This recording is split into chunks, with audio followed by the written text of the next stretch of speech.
Welcome, everybody. This is Hugh Massie, the CEO and founder of DNA Behaviour International. And today I'm delighted to be doing a Identity EQ interview with Olivier Lambel. And Ollie is based in Melbourne, Australia. He is an organisational coach. He's very focused on talent development. He has a podcast called HR Punk. I think he wants to get to the core of who the human is rather than so much the HR piece. So drop out the R and focus on the human development of people. So, Ollie, why don't you get started by just telling me a little bit about your background and your journey to really, from wherever you want to start, you'll have to the point of getting to this conversation today. Sure. Well, good morning. Good morning, everyone. So, I guess I'm not from Australia originally, so I'm French, but now Australian. So I came here 22 odd years ago. And I guess I've always been fascinated by talented people. Or I didn't really know that word. I mean, people use the word talent, they use and abuse it. But I was always fascinated by people who were doing exceptional things. And for different reasons and upbringing, I never thought I was talented myself. I never thought that I had something exceptional. And I discovered over the year that, we're all talented of some sort. And it's a quest and it's a discovery. So I've been on that quest and discovery for the past now, I guess, 20 more years. And that started in the Army when I started recruitment. I was recruiting paratroopers for the Army. And I was among very, very talented people, what I call people who were exceptional in what they were doing, not only jumping out of a plane, but in managing in the human sense. And I love that. That really inspired me. And I always wanted to discover a bit more. So I started my career in recruitment in the UK and then came to Australia. From recruitment, I moved to a global consulting firm called Mercury Oval. Went back to their Paris office and worked with them for 2.5 years.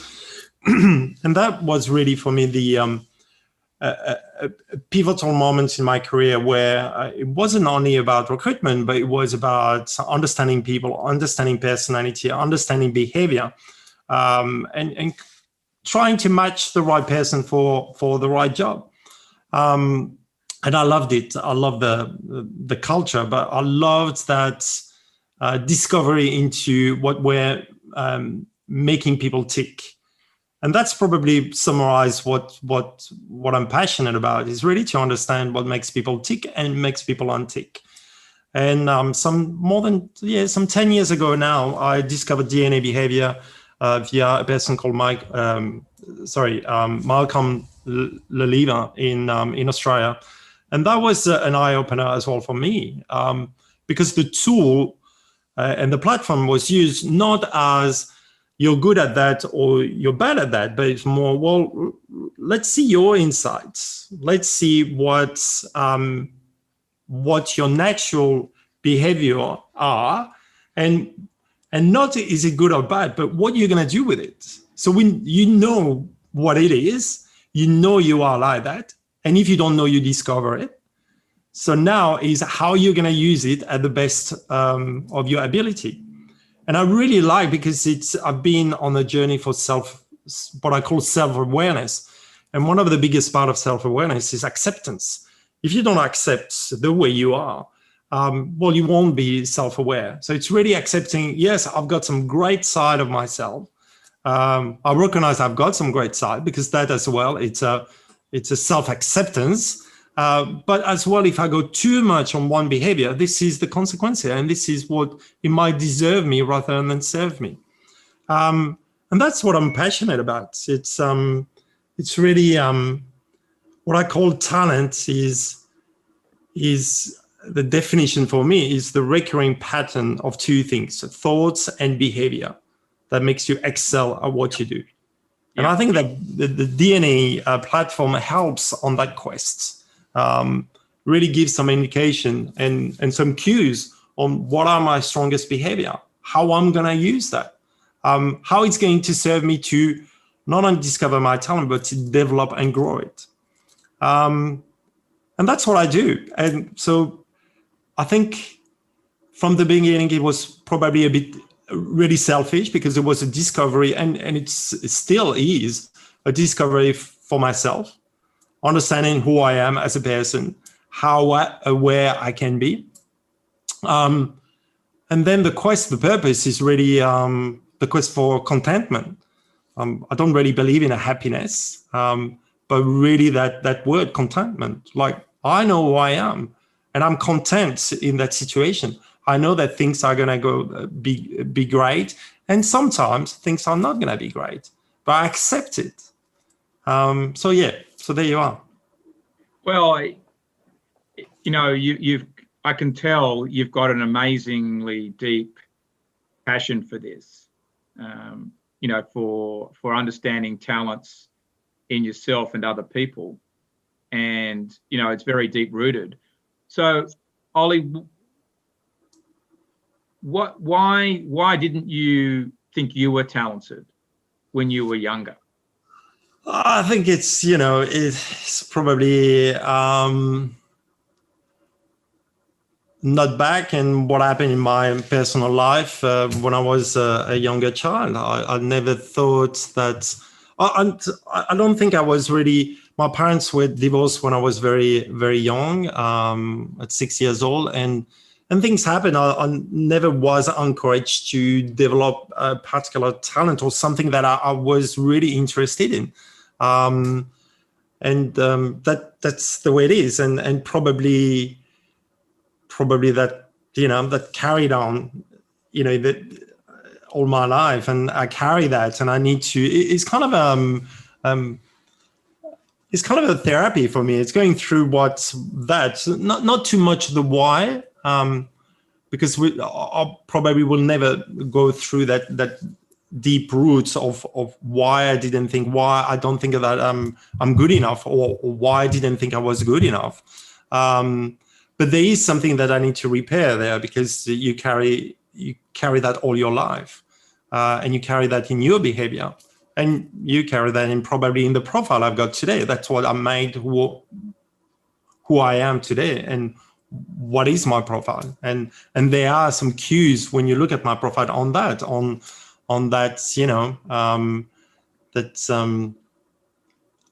that self-reassurance that I can do things exceptionally. I think it's a daily work on waking up in the morning and saying, you're enough, you're good enough. And I guess, yoga and meditation has helped me a lot on that journey as well. I think that, what's interesting in this, and I asked the question for a reason, that, to me, it comes back to confidence.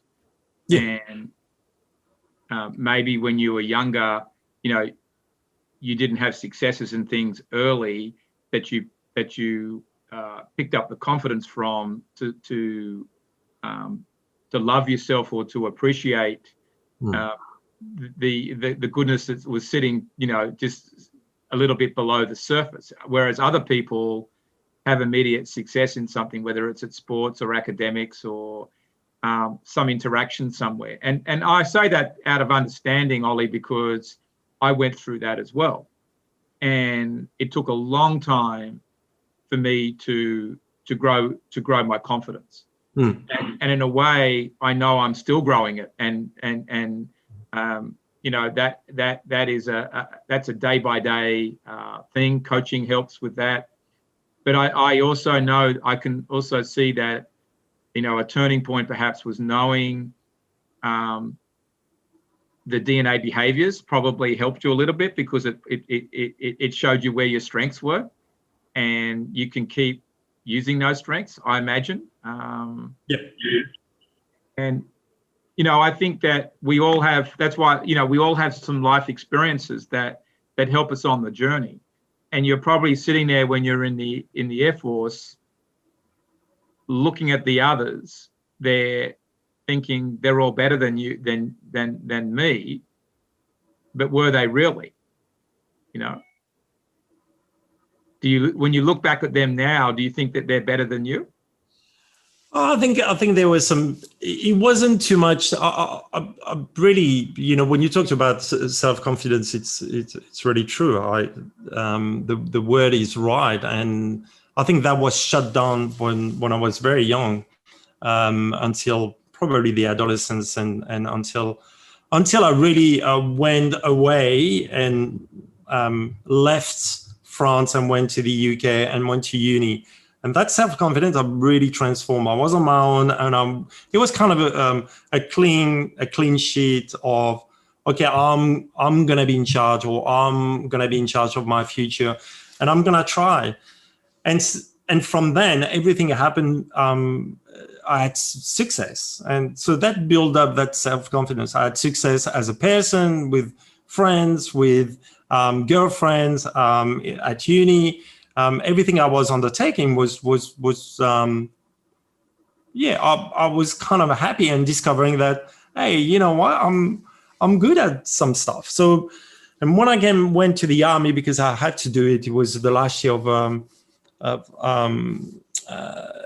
it was how do you call that, when it's, you have to do it? Well, anyway, I forgot the word. National service type. Yeah, national service. But so I went to one of my mum, I remember, subscribed me to one of the hardest school, which is a military school, in order to become an officer. So I had a lot to overcome that self-confidence, is really to prove to myself that I could do stuff.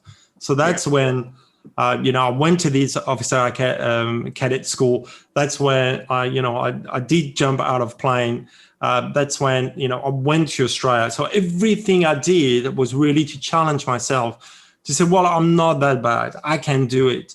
And that built up a lot of, and maybe I had it in me. So it's not really build up, but grow it and develop it, that resilience. Whatever happened, I will survive because this is what happened. This is who I am. So that's the build up. But, when you get knocked back, it's funny in life, when you get knocked back and when things are not the way you like, it brings you back to the past. It brings you back to your core, how you're wired naturally, and you have to accept it. And that's what I spent probably the last 10 years to do the most work, and particularly in the last probably 2 to 3 years, to do the most work on saying, well, it's not about, accepting what you are good at now, but it's accepting as well in the moments that are very hard and challenging, is how you're going to behave. And that's the hardest bit to work. But yeah. Because you've got to have a positive reaction in those situations. Otherwise you'll get buried. How you deal with a problem or deal with a challenge is really going to determine your success. And I think confidence is absolutely critical to performance in, generally speaking, in life. So, and these things are a work in progress, because it's always brittle. Absolutely. You've got to trust yourself. That's something that's also very important, to know that you've got the assets, because what the DNA behavior is really telling you is what your assets are, being your talents, for dealing with that, with the challenge, and also in a way dealing with success too, and being measured about that. When you looked at the other paratroopers in the military when you were there, who were jumping out of planes, probably very confident, some of them, what were you noticing about them at that time that inspired you? Yeah, I think in the cadet school we were all new, so that wasn't too much. It was probably the instructor and some people who the humility, and I guess it's what I admire in leaders is really that great sense of leadership, with the humility, with guidance, and really showing, but as well that deep EQ, that deep empathy. We weren't talking about that in the in end of the 90s, but that big emotional intelligence, understanding that you need to appreciate and you need to love a human being in order to be a good leader in the army. Otherwise, it's not going to work. And that's really was a big inspiration to me. That's why I had a very, very high standard on leadership and leader. And all along my career, I can only say 2 or 3 people have really inspired me. One person in the army, an officer, was an exceptional guy, and probably 2 or 3 person, but not many, because I've got such a high standards, and it's hard. It's hard, yeah. Yeah, and I think that the thing about the military is it does provide, I think, very good leadership training, but you get put under pressure in all sorts of different situations, and that tests you out. My mentor in all this area of human behavior, he was in the military. He was an Air Force pilot, shot down in Vietnam, incarcerated for 5 years in prison camp there. But he's mentored me through this, and so just always understanding the journey that he's been on has always been inspirational to me, because to get out of that situation, you need a high degree of emotional intelligence and self-awareness, just to survive and deal with the other people, whether it's the actual enemy being the Vietnamese or actually the people in your own team. And there's some horrific stories that come with that, but. I'm always of admiration for people who've gone through the military, because they really have learned leadership, resilience, and basically they've got to have confidence and be able to get in control of themselves, which so many other people don't. So let's taking this forward, Ollie. Yep. What do you see as your standout talent? Ollie Lambert, what's your 10 out of 10 standout talent? 10 out of 10 standard talent. I think it's probably bringing people together. That's. I don't know if it's getting out. It's really having. Okay, so it's a combination, and it's hard to explain because I see it on my podcast. Talent Punk is I bring talent from all over the world, from different backgrounds, and create a space, a platform for them to share their experience, but to know each other. So it's people who don't know each other. So I will bring a shark expert. I will bring a music composer a shark expert from the Bahamas, a music composer from Chile, a kite surfer, world kite surfer from Portugal, and a mountaineer from Canada. They had no idea of each other, but it's how to bring them on one theme for them to share and talk about things and become good friends afterwards and say, oh my God, we're sharing the same passion, or we're sharing the same interest. And that's really provide joys in me. It's creating that space where people will share and are, that's really. So that's a very unique thing to do in a podcast. To bring people together like that from diverse backgrounds. Yeah. So what do you think is your, so bringing them together is a special thing to do, right? It's unusual. I think it's fantastic, because you'd be getting them to help each other as they talk and communicate and learn from their own experiences. Plus you learn as well. But what do you think is your secret sauce in there in terms of who you are that's getting people together like that? What sparks that from within you? So the secret sauce, I think it's to have a very deep admiration for these people. So I'm so, and whatever the age, because I did recently in February, we kicked off the new season with young talent. So we had a snowboarder, a skateboarder, and they're all high level. We had a break dancer from Japan. And I guess is to provide that space for people to meet each other, and to stop for once and listen to each other. To have, so there are two parts. So I'll provide two parts. One part is an interview, and then the second part is a discussion with a break with music and a musician that they don't know, and I bring someone new all the time. So it's providing. I think that's bringing my interest. Again, it's very selfish because it's bringing my interest and what I admire and trying to create a show. So something I'd love to see on TV and I don't see on TV anymore. So that's probably that. And really understanding what makes people tick. So why are they so good? So quiz them on that. What's in your head when you're jumping out of a plane, or when you're slackliner, if you're on a rope and you're doing a high line, what's happening in there? When you're doing parkour, when you beat a world record in Nazaré and riding a wave, what's happening in there? Because I'm deeply interested to know what's the magic. Why are they so good? So it's pure admiration for them and pure respect, and that's why I think the feedback of the guests are always very positive, because they understand it's out of the respect I do that, and curiosity, and it's pure. I'm super curious about them. So that's probably. When you do this, do you charge them, or is this for free?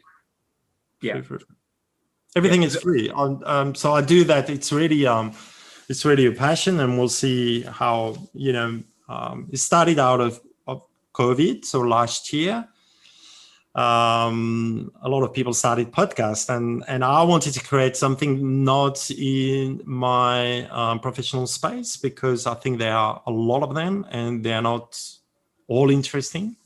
Well, it's not just a boring interview, is it? When you've got 3 or 4 very successful people from different fields and backgrounds. I mean, it's quite diverse, bringing them together, and you're creating an experience for them. That's really an experience for them to share something very deep inside them.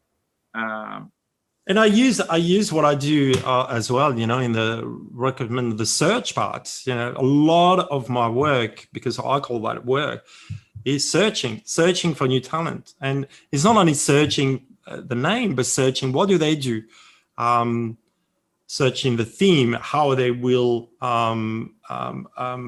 align to the theme, and what are the questions I'm going to ask them, how I'm going to trigger their interest. So there are a lot of research before, a lot of search, which is the basic of recruitment. When you do recruitment well, this is what you do. This is pure search. So that's probably one of my other talent is the pure search work and the research into people, and matching them, or trying to match to the right podcast, and trying to think ahead as well. So is this why you call yourself a talent explorer on your absolutely on LinkedIn? Yeah. So in a way, that's got a dual meaning. Is you're exploring for what talent is out there through the search, your searching capabilities, but you're also exploring their talents and helping them explore their own talent too. Yep. And have I understood it correctly? Yeah, absolutely. These different layers. It's like an onion. You peel the layer. There's the obvious one, and then you go deeper into it. Yeah, absolutely. But it sounds like, Ollie, you're really out there exploring for these unique talents inside people. What makes them tick? In a way, what's their 10 out of 10? What have they done that gets them accelerating to the next level to do something extraordinary? Because that's what you're doing yourself. Absolutely. With this work you're doing, and you're probably unlocking them even more every time you do it, and you're unlocking yourself every time you do this. It's very interesting, because my journey in this was always, I was always interested, differently to you a little bit, but always what made people tick, why they made the decisions they did, why some people had money, other people didn't have money. And I knew that it wasn't just from investing it well, it was from the use of talent, right? And what was that talent that they deployed that got them to be successful? Because I think people are I know I'm 8 out of 10 at quite a lot of things. Yeah. 2 and 3 out of 10 at some stuff. And then there's a 10 out of 10. And it's getting people to concentrate on the 10 out of 10, what makes them a winner, that they love to do and they can repeat. Because it's not just being skillful at something, you've got to love it too. Absolutely. Yeah. So when you did your business DNA discovery, got the report, at that time, how did you feel about it? What lifted the lid for you? What was your reaction?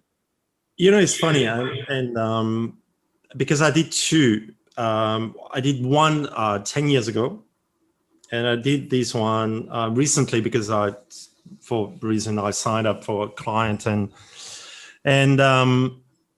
it varies a bit. So there's some variance because I was a community builder 10 years ago, and now relationship builder. They're very close. They're very close. Yeah. You're probably 2 points off being a community builder in this one, but that I'm looking at. But yeah, just say you're a relationship builder for now. But let's go on with your reaction. Sorry to jump in.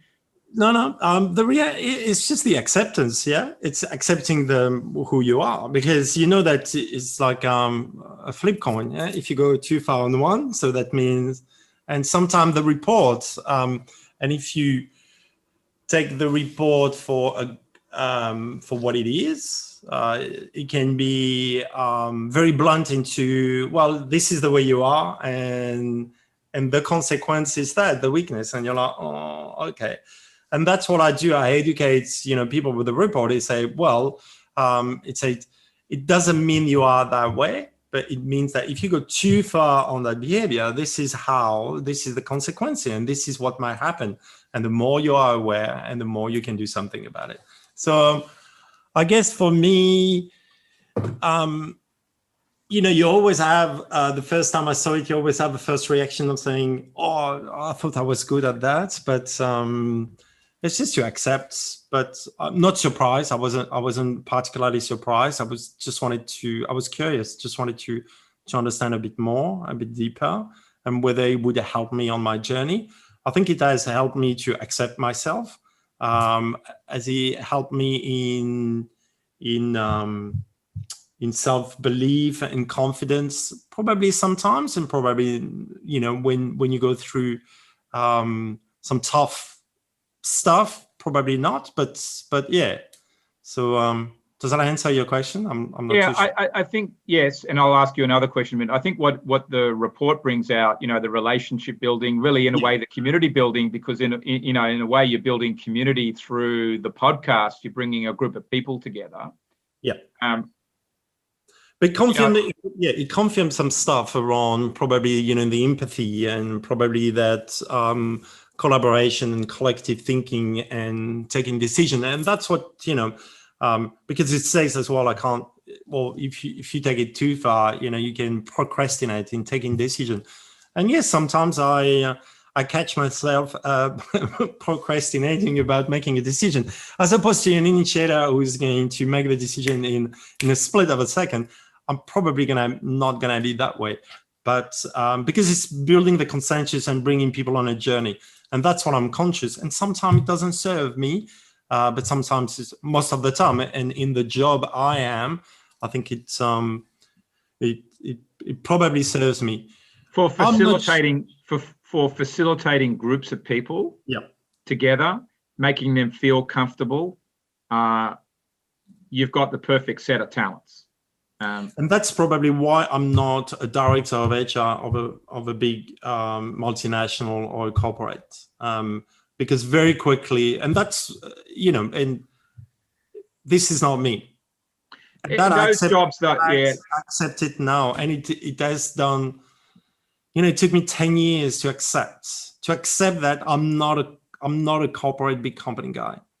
And it's not bad. I accept it. I'm fine with that, because I find my joy in what I'm doing with startup and company that are, because they and facilitating, as you say, bringing people together and facilitating a reflection or a conversation. Because you're a facilitator, and I'm going to get to a real talent piece in a minute, but you're a facilitator as a relationship builder, or even as a community builder. They're very close. You're a facilitator of people. You like being in groups. You're creative with it. That's another talent that you have, being quite innovative. And I think what you've done is down that path. And yes, a head of HR is more likely to be an initiator or a strategist, more results orientated person, but can come with that, can miss out the relational part. Often those jobs are very administrative. You've got to be a little bit ruthless at times in cutting people or making decisions, and it's not nice. And that's probably, again, could you do that? Could you do that at 8 out of 10 level? Absolutely. Would you love doing it? No. Then why do it? So it's like when I was an accountant, believe it or not. People thought I was good at it, and I thought I was good at it, but I was really only 8 out of 10. My gift is somewhere else, and more in this area, but bringing together numbers and people. But I think, it's good to know that. So that's part of also when you get in these challenging situations, you don't fall back to trying to be head of HR or worried that you're not, because you know what? That's nothing in significance compared to what you're doing. But my next question with your business DNA style is really around being spontaneous, and comes with that intuition. And being instinctive. And so, Ollie, how does that play out for you? It's funny, because I think I should listen more to that intuition. And that's what sometimes is my struggle, and really slow down my decision-making process. If I were really listening to that intuition, and I think I'll be more liberated somewhere, but it's that fear of making mistakes. And that's probably, where you get burned over time. It's kind of that dance and that dilemma between the two. So that it's how to dance and how to use. And I don't think I've mastered that. I've interviewed people, and particularly on the podcast, who really master that, and they follow their heart, and they follow their intuition. And I'm like, wow, this is big. I admire that. And that's kind of, it's a big step what I've done. And probably, I needed that situation with COVID and another situation where, I was, my permanent job, I finished with my permanent job, and I said, well, I'm starting to do some advisory work. Why don't I start my own business? And that has been in my head for the past probably 4 to 5 years. And now it's really starting to get that momentum. I'm saying, well, I'm going to get some clients and building that relationship and that long stand, and getting busy and earning some money, and not so so I'm a bit out of my comfort zone, but I'm following what I want to do as well, and that intuitive thing that's saying to me, you're doing the right thing because it brings you joy. This is what you want to do. So what do you want to do? Do you want to go back to a permanent job where you're going to be 5 days a week? You're not going to see necessarily your kids all the time. You're not going to be necessarily happy because that's going to bring some other pressure. And it's not going to rock your world every day because you're going to do stuff that you don't like. And particularly, you might like 1 or 2 days a week, So why don't you do this 2 days a week, advisory, and you do other stuff? And that's what I'm trying to put together, that puzzle to get that right momentum whereby, I can afford to do that podcast and the podcast gets some momentum and then, get enough success to probably, bring some sponsors and so there is a lot of things going on, but which I like, because I can see my kids, I can do that podcast, I can do some advisory work, I can earn some money, I can pay the rent, I can do stuff now, which is quite strange, but yeah, which is. So I think with this there's probably in your case there's two dimensions at work to break it down, with the spontaneity, and the intuition. At one level, as far as your own personal decision making is concerned, starting the business, you're also trying to be responsible, and that's where your head is at work, as it maybe opposed to your gut,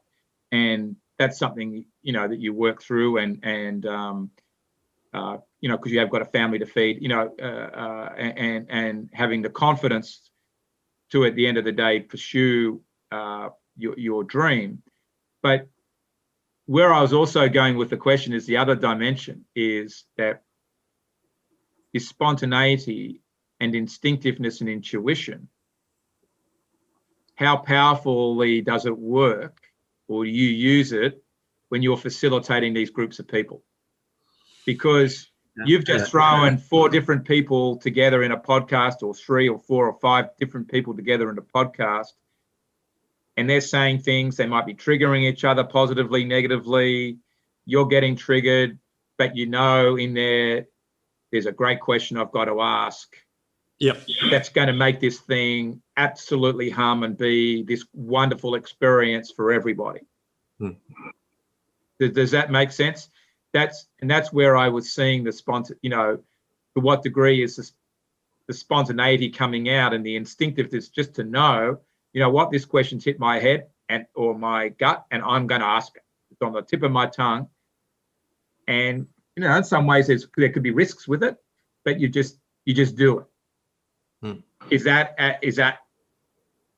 happening?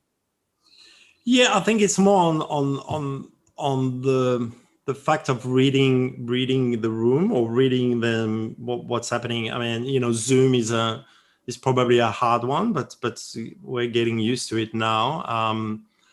But yeah, I know what you mean, and that's probably, I should listen to myself more often then and see how it's the ability to rebound when things are doing not probably the way you thought about.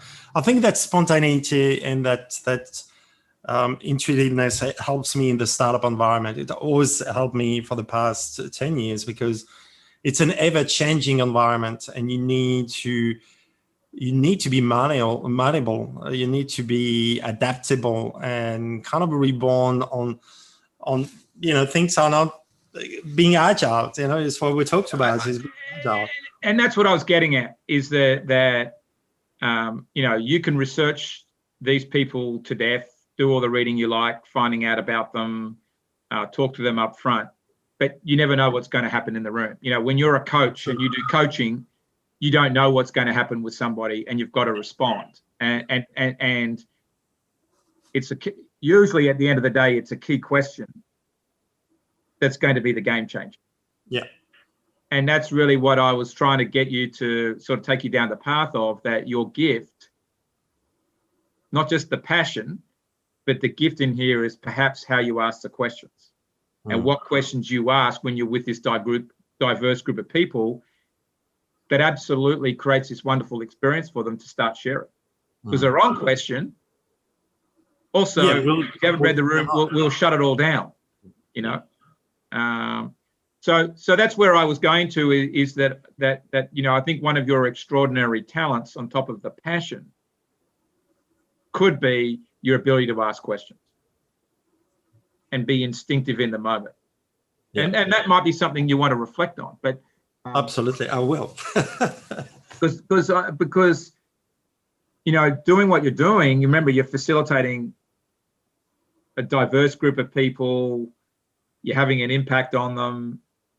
They seem to be enjoying it. You're enjoying it, because I tell you what, if this didn't work, you wouldn't be enjoying it.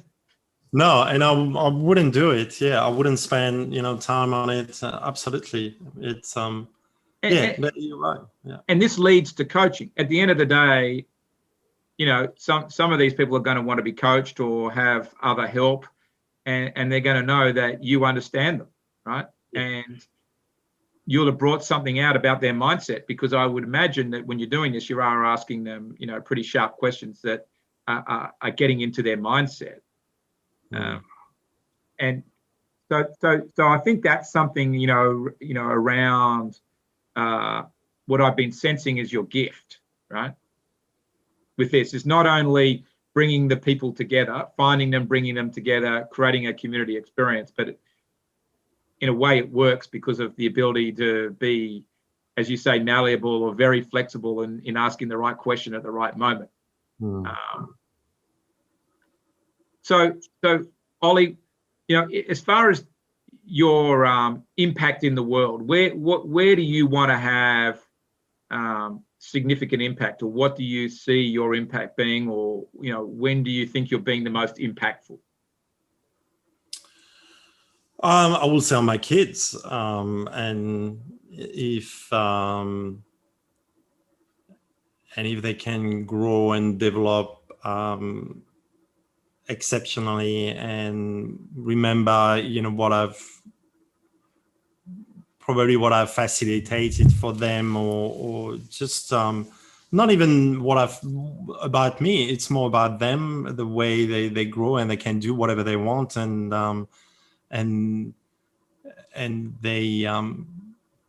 they're happy, but they discover their joy in what they're doing, and that's the most important thing, and that's for me that's the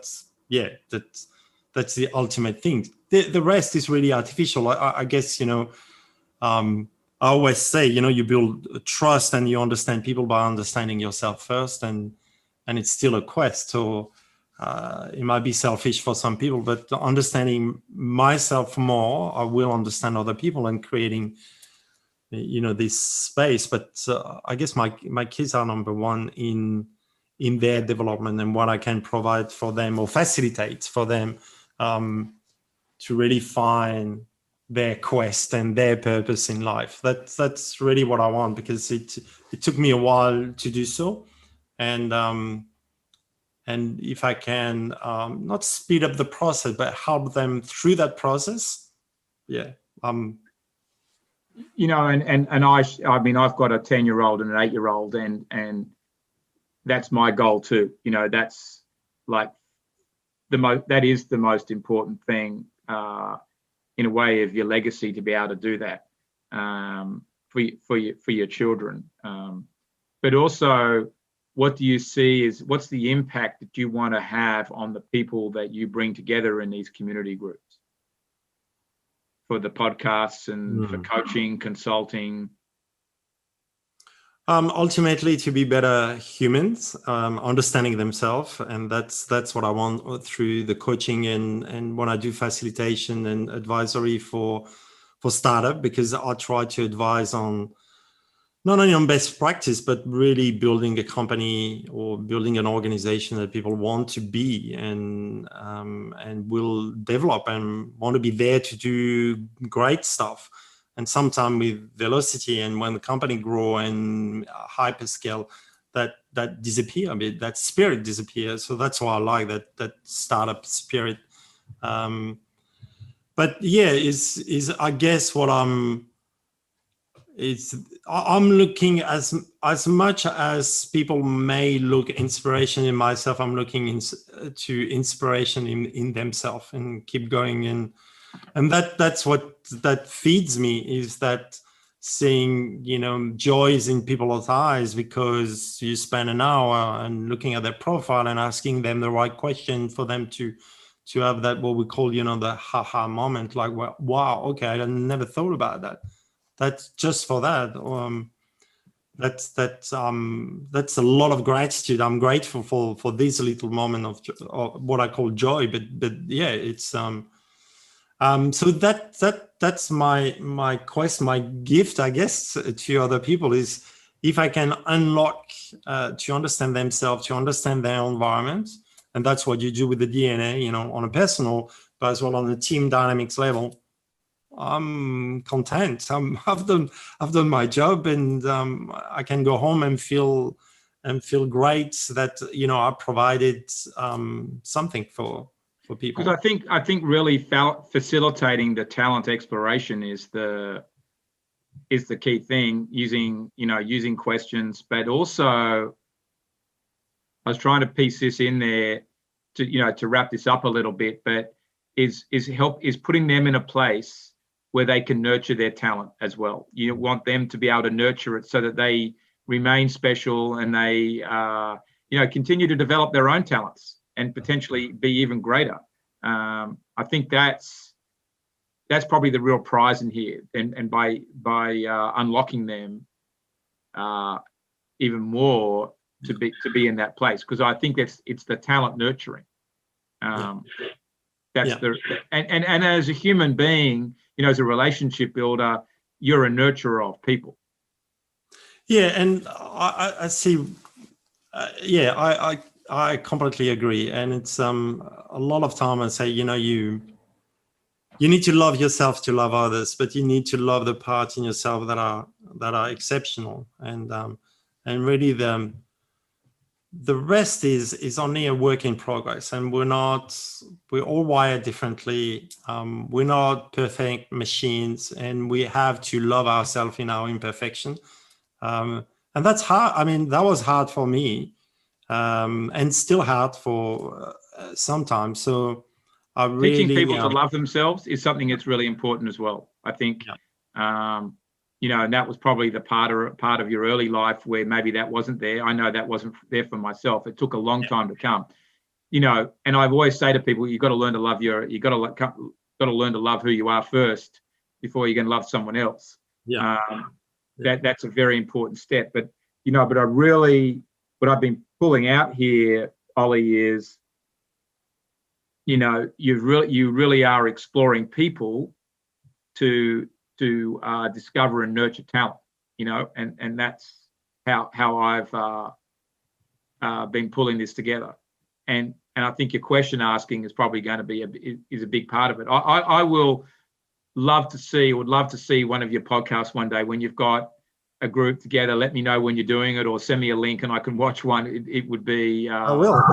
It would be a joy for me to see it in action. Okay. I'll see you in action, because what you're doing is a very rare thing. I've not heard of anyone doing this. And I see a lot of stuff, and I think this is fantastic. Thank you. So I really appreciate you spending time with me today. For you, it's the morning, and for me, it's the evening. Yes. But this has been it's been quite fantastic. And every one of these conversations I've been having with people has brought out something beautiful each time. It's fascinating how it all comes together. The fabric of someone's life journey. I interviewed somebody the other day, and she had been an actress, and then she got to the top level of one of the world's largest consulting strategy firms. Wow! But it's because she learned, she's learned to use sort of her concept of business theatre and creating theatre for business, and that's why what you're doing. I mean, that's what people latch onto is experiences, and if they have a good experience in their podcast with you, they're going to nurture their talent. And I think that's very exciting to be able to put people in that place.